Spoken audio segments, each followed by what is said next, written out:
સ્વ દમયંતીબેન કાણકિયાના મોક્ષાર્થે શ્રીમદ ભાગવત સપ્તાહનું આયોજન.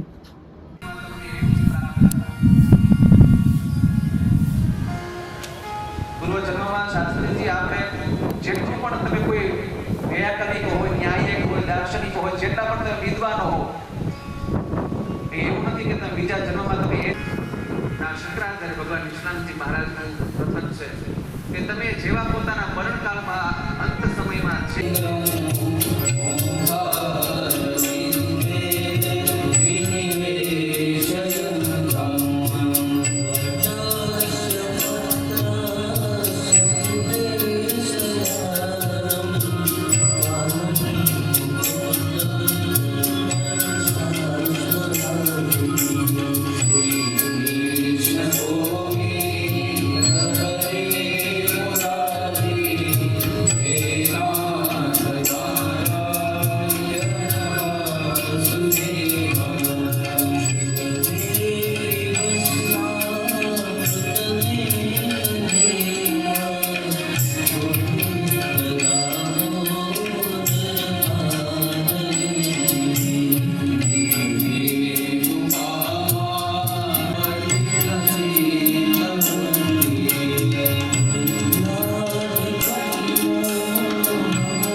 ચતુર્થ દિવસનો પ્રારંભ કરતા પૂર્વે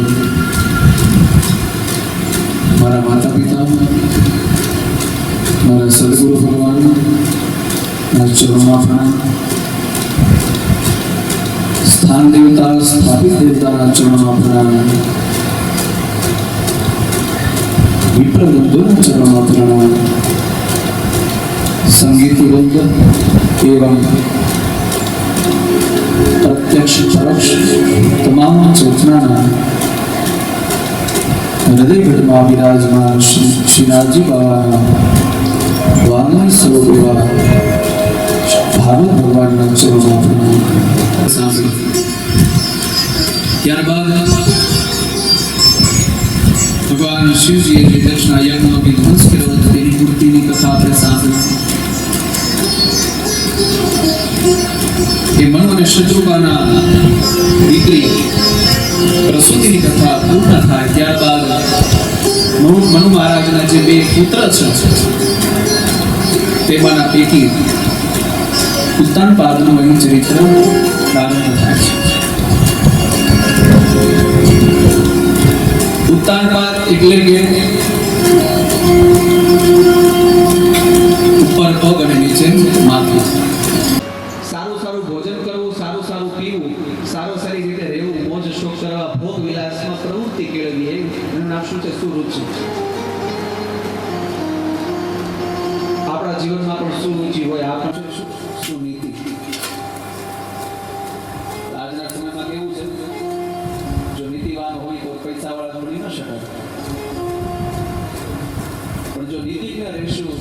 અનુસારથી આપણે આપણા ગૃહસ્થાશ્રમને ચલે. તેમના પુત્ર ધ્રુવજી એના પિતાની ગોદમાં બેસવા માટે જાય એટલે તરત જ તેમની અપમાતા જો અહીં બેસવું હોય તો મારા મુખ્ય તારે એનો જન્મ લેવો પડે. અનેક પ્રકારના વચનો આજે ધ્રુવ મહારાજને સંભળાવ્યા છે સુનીતિએ. આની માટે તારા સારા પુત્રોની ઝંખના કરે પરંતુ પોતે પહેલા પોતાની અધિકારતા સ્થિરતા વિચારધારા બદલવી પડશે. મને ભગવદપાદ શંકરાચાર્યનું ઉદાહરણ યાદ આવે કે જો આર્યમાં જેવા સતી ન હોય તો શંકરાચાર્ય ન મળે.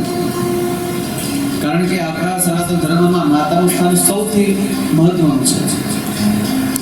જ્યારે ભગવદપાદ શંકરાચાર્ય નું કથન છે કે આજના સમયમાં જેટલા પણ દેવતાઓ હોય લોકો હોય તેની પાસે આ સર્વોચ્ચ સ્થાન છે આપણા સનાતન ધર્મનું. એ કોઈ દિવસ નમે નહીં. એવો તેનો દંડ પણ કોઈ દેવી દેવતાઓની પાસે નમે નહીં. પરંતુ જ્યારે તેમના પૂર્વાશ્રમના કોઈ પરિવારના સદસ્ય આવે, પિતા હોય કે ભાઈ હોય, તેમને નમવું ન પડે. પિતાને નમવું પડી જવું પડે શંકરાચાર્યનું જરૂર. પણ જ્યારે તેમની કોઈ માતા આવે ત્યારે દંડ સહિત સાષ્ટાંગ દંડ પણ કરી લેવો પડે. આ માતાનું ચરિત્ર છે. એટલે ધ્રુવજી મહારાજ મધુવનમાં તપસ્યા કરવા જાય. તપસ્યા કરવાની સાથે જ નારદજી દ્વારા પ્રાપ્ત દ્વાદશાક્ષર મંત્રનો ઉપદેશ થવાની સાથે 10 દિવસ પસાર થઈ ગયા. પહેલા 10 દિવસ દરમિયાન તેમણે માત્ર ફળ ભોજન કર્યું છે, ફલાહાર કર્યું. દિવસ પસાર થઈ ગયા, માત્ર તુળપત્ર વડે આજે ભોજન કરે છે. તો પણ જે ભગવાન નારાયણ પ્રસન્ન નથી થતા. 1-2 માસ પસાર થાય ને અંતે એક વખત જળ ગ્રહણ કરીને દિવસો પસાર કરે છે.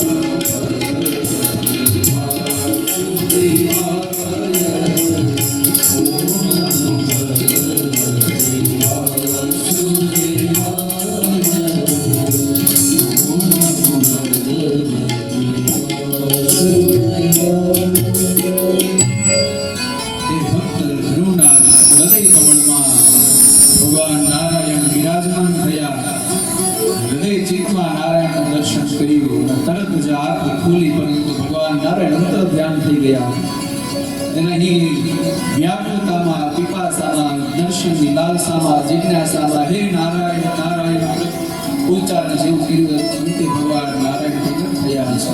જેવા પોતાના નગર તરફ પ્રવેશ કરે ત્યાદો જ પોતાની અપમાતા સુનીતિના ચરણમાં પ્રથમ વંદન કર્યા છે. ધન્યવાદ માં, અત્યાર સુધી જો તમે મને શીખ આપી છે એના કારણે જ મને આ પરમ ભક્તિ પ્રાપ્ત થઈ. ઉત્તાન બાદ તેમના પિતાએ તેમને રાજ શાસન સોંપ્યું અને અંતે તેમના ધ્રુવજી મહારાજના લગ્ન શિષ્યપાલની પુત્રી ભક્તિ સાથે થયા છે. વર્ષ પસાર થઈ ગયા. અંતે ધ્રુવજી મહારાજને થયું કે મને અચલ પદ પ્રાપ્ત થયું છે, પરંતુ મને આ બધી સકામ ભક્તિ નથી જોતી, માત્ર ને માત્ર નિષ્કામ ભક્તિ ઠાકોરજીને જોતી છે. તે હેતુથી તે પોતે ઋષિકેશના સ્વર્ગાશ્રમમાં જઈને ભગવાન નારાયણની ઉપાસના સ્વર્ગાશ્રમમાં ભગવાન નારાયણની ઉપાસના કરવાની સાથે જ જ્યારે એક વખત વિષ્ણુના પાત્રના સદૈવ રૂપે વૈકુંઠ લોકમાં આવ્યા ત્યારે આજે ધ્રુવજી ખૂબ રડે. હે વિષ્ણુ ગણો, મારે વૈકુંઠ નથી આવવું. નારાયણે મને દર્શન આપ્યા. ભગવાન નારાયણે મારી બધી જ અરજી સ્વીકારી, પરંતુ મારી જે એક અરજી બાકી રહી ગઈ. મારે મારી માતા સુનીતિ વિના વૈકુંઠ લોક નથી આવવું. ધ્રુવજી રડતા વાત કહે ત્યારે જ તરત જ એ વિષ્ણુના પાર્ષદે કીધું કે આગળ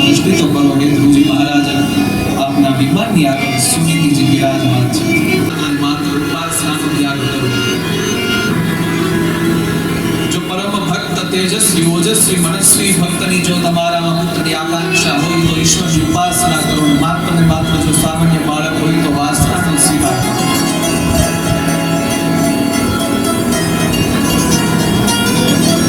એટલે આજે સુનિધિ સહિત ગુરુજી મહારાજને લોક ગમન ગયા. ત્યારબાદ પુરંજન ઉપાખ્યાન અને એક આતતાઈ વેનની અહીં કથા આપણને સૌને મળે કે વેન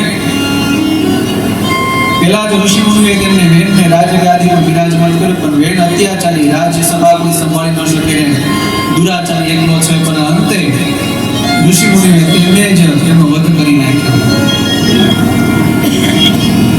અને અંતે તેને માતા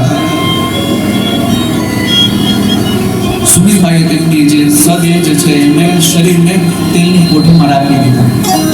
પરંતુ આ જે રાજ્ય છે એ જે રાજા વિહીન થઈ ગયું હતું. રાજા વિહીન રાજ્ય વાંજળું ગણાય. તે માટે ફરી વખત ઋષિ મુનિએ એ વેદના શરીરનું શોધન કર્યું અને પૃથુ મહારાજ પદ બોલી શ્રી પૃથુ મહારાજ કી પૃથુ મહારાજે જે મહારાજે કહે છે કે મારે અપરિણિત રહેવું છે, મારે કોઈ સૃષ્ટિ રચવા નથી રહેવું, મારે વિરક્ત રહેવું છે. મનુ મહારાજે કીધું કે તારે ગૃહસ્થાશ્રમને સ્વીકાર કરવો જ પડશે. ગૃહસ્થાશ્રમમાં તેને સ્વીકાર કર્યો અને અહીં ચતુર્થ સ્કંદની પૂર્ણાહુતિ થાય, પંચમ સ્કંદનો પ્રારંભ થાય તે સાથે ભાગવતકાર કહે પ્રિય તો ભાગવત આત્મા રામ કથોને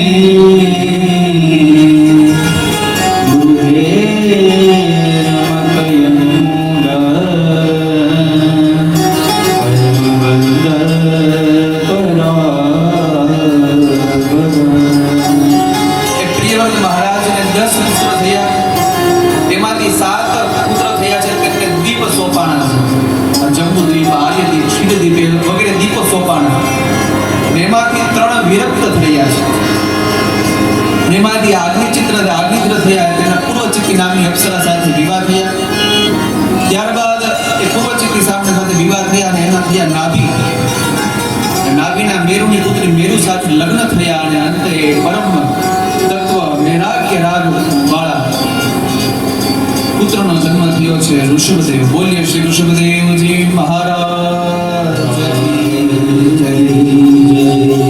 ઋષભદેવ એટલે કે નિવૃત્તિ માર્ગના કાર્ય. કુલાશ્રમમાં તપસ્યા કરવા નીકળી ગયા. કુલાશ્રમમાં તપસ્યા કરવાની સાથે જ એક વખત ઘટના એવી બની કે સાંજ સંધ્યાકાળ અહીં ભરત મહારાજ